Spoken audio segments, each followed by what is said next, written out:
ये कहानी कागज के खिलौने बनाकर बेचने वाली गरीब चिड़िया रानो की है। रानो चिड़िया अपने पति टुन्नू के साथ और अपनी बेटी गुड़िया के साथ ढोलकपुर जंगल में रहती थी। वो रंग बिरंगी कागज से तरह तरह के खिलौने बनाती थी और जंगल के बाजार में बेचती थी। लो भाई, आ गई रानो कागज खिलौने वाली। कागज का घर, कागज की नाव, कागज का फूल, जो भी अच्छा लगे खरीद लो। रानो आंटी, ये कागज की फिरकी और नाव कितनी की है? ना कम ना ज्यादा, सब मिलाकर 50 रुपया है। कहो तो दूं? हाँ दे दो रानो आंटी। पूरे जंगल में तेरे जैसे कागज के खिलौने कहीं नहीं मिलेंगे। रानो चिड़िया इतने सुंदर खिलौने बनाया करती थी कि देखने वाली की उनके खिलौने से नजर ही नहीं हटती थी और इसीलिए उनके खिलौने हाथों हाथ बिक जाते थे। एक दिन रानो चिड़िया जंगल के बाजार में खिलौने बेच रही थी, तभी वहाँ पर दो दुष्ट काले बादल आते हैं। ये चिड़िया, तुझे कितनी बार बोला है कि यहाँ पर तू अपने कागज के खिलौने मत बेचा कर, और तू है कि मानती ही नहीं है। तेरी वजह से पता है हमें कितनी परेशानी झेलनी पड़ रही है। जब भी यहाँ बारिश के लिए आते हैं तू हमें कोई ना कोई बहाना करके टाल ही देती है। लेकिन अब और नहीं। बादल भैया, बारिश का कहर मुझ पर मत बरसाओ। अब तो जानते हैं हम इन कागज के खिलौनों को बेचकर अपने घर का खर्चा चलाते हैं। अगर आपने बारिश कर दी तो मेरे ये सारे कागज के खिलौने खराब हो जाएंगे, इसलिए मुझ पर रहम करो बादल भैया। सुन लो रानो चिड़िया, मैं तुम्हें 2 दिन का समय दे रहा हूँ। अगर तुमने 2 दिन के अंदर अपना कागज का काम बंद नहीं किया तो मैं इतनी बारिश करूंगा कि तुम्हें तुम्हारी नानी याद आ जाएगी। बादल भैया, वैसे भी इस जंगल में अभी बारिश की कोई जरूरत नहीं है, फिर भी आप अपनी खुशी के लिए यहाँ पर बरसना चाहते हो, ये बिल्कुल गलत है। बस रानो बस, अब और नहीं। तुम नहीं जानती मैं क्या कर सकता हूँ, इसलिए मुझसे पंगा मत लो, वरना तुम्हें बहुत बड़ा हर्जाना चुकाना पड़ेगा। तुम्हारे साथ साथ इस जंगल के सभी पक्षियों को भारी नुकसान झेलना पड़ेगा। ये सारी बातें बंटी कबूतर सुन लेता है और कालू सेठ के घर जाकर उसे सारी बात बता देता है। तू फिक्र मत कर बंटी, मैं उस रानू से बात करता हूँ।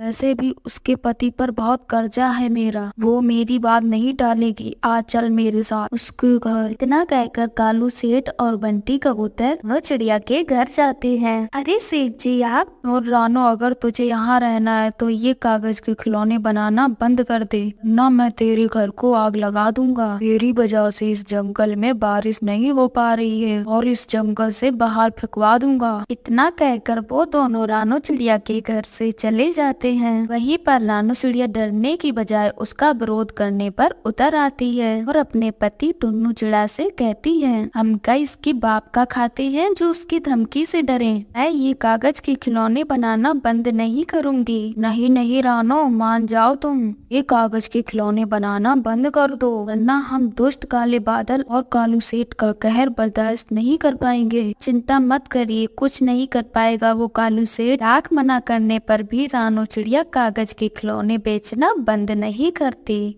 जब कालू सेठ का इस बात को पता चलता है तब उसका खून खौल उठता है। वो रानो चिड़िया से दुश्मनी करने लगता है। हमारे मना करने पर भी नहीं मानी ये रानो, इसके साथ इतना बुरा करूंगा कि इसकी रूह कांप जाएगी। कालू सेठ का एक भला नौकर हरिया तोता रानो चिड़िया को सारी बात बता देता है। फिर रानो चिड़िया अपने पति और अपनी बेटी को लेकर नदी पार जंगल में आ जाते हैं। कहाँ गए ये सब? सुनो पक्षियों, आग लगा दो इसके घर में। ये कहते ही उसके पक्षी रानो चिड़िया के घर में आग लगा देते हैं। वहीं रानो चिड़िया और टुन्नू चिड़ा अपने लिए घर ढूंढने लगते हैं। घर से थोड़ी दूर जाने पर ही उन्हें एक घायल पक्षी मिलती है जो दर्द से कराह रही होती है। वही है, मुझे बहुत भूख लगी है, मुझे कुछ खाने को दे दो, मैंने कई दिनों से खाना नहीं खाया। उसकी आवाज सुनकर रानो चिड़िया और टुन्नू चिड़ा वहाँ पर पहुँचती हैं। क्या हुआ आपको? आपको कैसे चोट लग गई? मैं अपने बच्चों के लिए दाना लेने जा रही थी, रास्ते में मुझे कुछ दुष्ट चील मिल गए और उन्होंने मेरा ये हाल कर दिया। रानो चिड़िया अपनी पोटली में से उन्हें एक रोटी दे देती है। ऐसे ही वो रोटी खाती है वो एक लाल परी में बदल जाती है। रानो चिड़िया और टुन्नू चिड़े उसे देख देखकर हैरान हो जाते हैं। मुझे देखकर तुम दोनों हैरान मत हो रानो, तुम एक भली चिड़िया हो। मैं तुम्हारा इम्तिहान ले रही थी और तुमने भूख की परवाह नहीं की और मुझे अपनी रोटी दे दी। लो रानो, तुम कागज के खिलौने बनाती हो ना, आज से तुम्हारे हाथों में वो जादू होगा कि तुम अपने मन में जो भी किसी कागज को छुओगे वो वैसा ही बन जाएगा। ये कहकर वो लाल परी वहाँ से गायब हो जाती है। रानो चिड़िया खुशी से फूली नहीं समाती और वो इधर उधर से ढेर सारे कागज इकट्ठे करने में लग जाती है। इतने सारे कागज क्यों इकट्ठे कर रही हो रानो?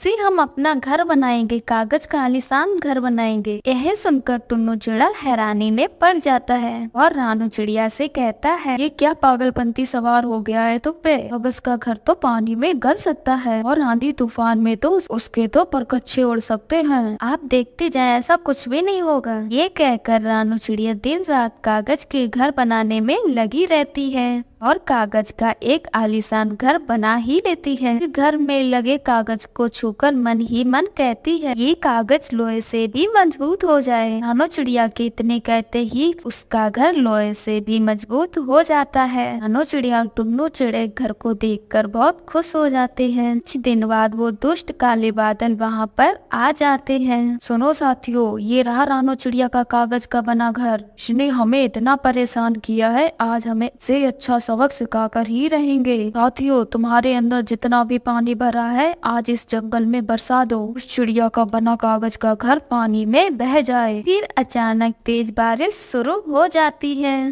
और उसकी वजह से भयंकर बाढ़ आ जाती है। बाढ़ का पानी जंगल के सभी घरों में घुस जाता है और जंगल के पक्षी घर छोड़कर इधर उधर भागने लगते हैं। तभी कालू सेठ की हवेली भी बाढ़ से नहीं बचती। कि रानो चिड़िया का कागज का बना घर का बाल भी बांका नहीं होता। ये सब देखकर दुष्ट काले बादल हैरान हो जाते हैं, मगर वो कर भी क्या सकते थे। रानो चिड़िया का घर बाढ़ में भी शान से खड़ा रहता है। रानो चिड़िया और टुन्नी चिड़े अपने गुड़िया बेटी के साथ अपने कागज के बने घर में खुशी